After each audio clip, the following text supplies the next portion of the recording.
ভাই কেমন আছেন বিএসসি ভাই? আমরা আপনি সকাল থেকে এই পর্যন্ত মানে কোন কোন কেন্দ্রগুলো ভিজিট করেছিলেন, কি দেখলেন? আলহামদুলিল্লাহ, আমি আসলে যতগুলো কেন্দ্রে গিয়েছি খুব সুন্দরভাবে এবং স্বতঃস্ফূর্তভাবে মানুষ ভোট দিচ্ছে এবং কোনো সমস্যা হচ্ছে না। ইনশাল্লাহ এভাবে ভোট চললে আলহামদুলিল্লাহ রেজাল্ট যেতে হয় আমি ইনশাল্লাহ মেনে নেব। আমার কোনো আপত্তি নাই। সুস্থ সুন্দর ভোটে যে রেজাল্টে হবে ইনশাল্লাহ আমি সেটা মেনে নেব।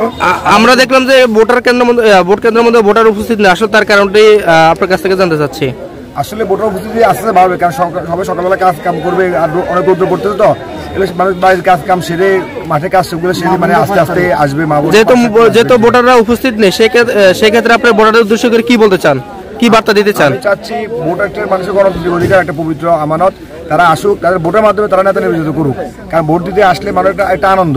আর যেই নেতা নির্বাচিত হবে, যেই চেয়ারম্যান ভাইস চেয়ারম্যান হবে, অন্তত ভোটারদের ভোটের মাধ্যমে নির্বাচিত হবে, এটা আমি চাই। ভোটার অন্তত কেন্দ্রে আসুক, অন্তত ভোট কেন্দ্রে এসে ভোটটা তাদের ভোটটা প্রয়োগ করুক।